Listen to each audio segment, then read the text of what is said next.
ਸਰਪੰਚ ਸਾਹਿਬ ਦੀ ਕੀ ਗਲਤੀ ਸੀ ਜਿਹਦੇ ਕਰਕੇ ਉਹਨਾਂ ਨੂੰ ਜਾਨ ਗਵਾਉਣੀ ਪੈ ਗਈ? ਬਸ ਉਹ ਨਸ਼ੇ ਦੇ ਖਿਲਾਫ ਹੀ ਸੀਗੇ। ਡੈਡੀ ਕਹਿੰਦੇ ਸੀ ਨਸ਼ਾ ਬਹੁਤ ਜ਼ਿਆਦਾ ਵਿਕਦਾ ਆਪਣੇ ਪਿੰਡ।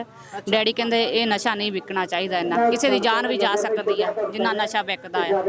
ਬਸ ਨਸ਼ੇ ਦੇ ਖਿਲਾਫ ਸੀਗੇ ਡੈਡੀ। ਇਹ ਲੱਗਦਾ ਹੈ ਉਹਨਾਂ ਨੂੰ ਇਸੇ ਗੱਲ ਦਾ ਖਮਿਆਜ਼ਾ ਭੁਗਤਣਾ ਪਿਆ, ਇਸੇ ਗੱਲ ਦੀ ਸਜ਼ਾ ਮਿਲੀ। ਹਾਂਜੀ ਹਾਂਜੀ, ਸਾਨੂੰ ਪਤਾ। ਸਾਨੂੰ ਡੈਡੀ ਸਾਡੇ ਨੂੰ ਧਮਕੀਆਂ ਵੀ ਮਿਲਦੀਆਂ ਹੁੰਦੀਆਂ ਸੀਗੀਆਂ ਅੱਛਾ। ਵੀ ਤੈਨੂੰ ਜਾਨੋਂ ਮਾਰ ਦਿੱਤਾ ਜਾਵੇਗਾ। ਇਹ ਧਮਕੀਆਂ ਕੌਣ ਦਿੰਦਾ ਸੀ? ਧਮਕੀਆਂ ਉਹੀ ਰਾਜਾ।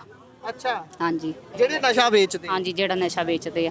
ਅੱਛਾ, ਹੁਣ ਜਦੋਂ ਕਤਲ ਹੋ ਗਿਆ ਉਸ ਤੋਂ ਬਾਅਦ ਤੁਸੀਂ ਧਰਨਾ ਵੀ ਲਾਇਆ, ਤਾਂ ਕੀ ਉਹਨਾਂ ਨੂੰ ਗ੍ਰਿਫਤਾਰ ਕਰ ਲਿਆ ਜਿਹੜੇ ਇਦਾਂ ਕਰਦੇ ਸੀ ਜਾਂ ਨਸ਼ਾ ਵੇਚਦੇ ਸੀ ਜਾਂ ਧਮਕੀਆਂ ਦਿੰਦੇ? ਨਹੀਂ, ਸਾਨੂੰ ਕਹਿੰਦੇ ਤਾਂ ਸੀਗੇ ਗ੍ਰਿਫਤਾਰ ਕਰ ਲਿਆ, ਜਿਨ੍ਹਾਂ ਮਾਰਿਆ ਉਹਨੂੰ ਗ੍ਰਿਫਤਾਰ ਕਰ ਲਿਆ, ਪਰ ਅਸਲੀ ਮੁਜਰਮ ਹਾਲੇ ਬਾਹਰ ਆ। ਰੋੜਾ ਸੀ ਲੋਹੇ ਦੇ ਤੇ ਡੰਡੇ ਸੀ ਉਹਨਾਂ ਕੋਲ। ਅੱਛਾ ਜੀ, ਹਾਂਜੀ, ਉਹ ਮਾਰੇ ਉਹਨਾਂ ਨੇ। ਉਹ ਮਾਰੇ ਨੇ? ਹਾਂਜੀ, ਸਿਰ 'ਚ ਮਾਰ ਧੱਕਾ ਮਾਰ ਕੇ ਉਹਨਾਂ ਸੁੱਟ ਦਿੱਤਾ ਮੋਟਰਸਾਈਕਲ ਤੋਂ। ਮੁੜ ਕੇ ਉਹਨਾਂ ਤੇ ਵਾਰ ਕਰਨੇ ਸ਼ੁਰੂ ਕਰ ਦਿੱਤੇ। ਇਹ ਸਜ਼ਾ ਮਿਲਦੀ ਹੈ ਜੇ ਕੋਈ ਚਾਹੁੰਦਾ ਵੀ ਮੇਰੇ ਪਿੰਡ 'ਚ ਨਸ਼ਾ ਖਤਮ ਹੋ? ਹਾਂਜੀ ਹਾਂਜੀ, ਇਹ ਸਜ਼ਾ ਮਿਲਦੀ ਹੈ। ਮੌਤ ਹੀ ਸਜ਼ਾ ਹੈ ਉਹਦੀ, ਹੋਰ ਕੁਝ ਨਹੀਂ ਹੈਗਾ। ਜਿਹੜਾ ਮੁੜ ਕੇ ਇਨਸਾਫ ਵੀ ਨਹੀਂ ਮਿਲਦਾ ਉਹਦੀ। ਇਹ ਵੀ ਸਜ਼ਾ ਉਹਨੂੰ ਇਨਸਾਫ ਵੀ ਨਹੀਂ ਦਿੰਦੇ।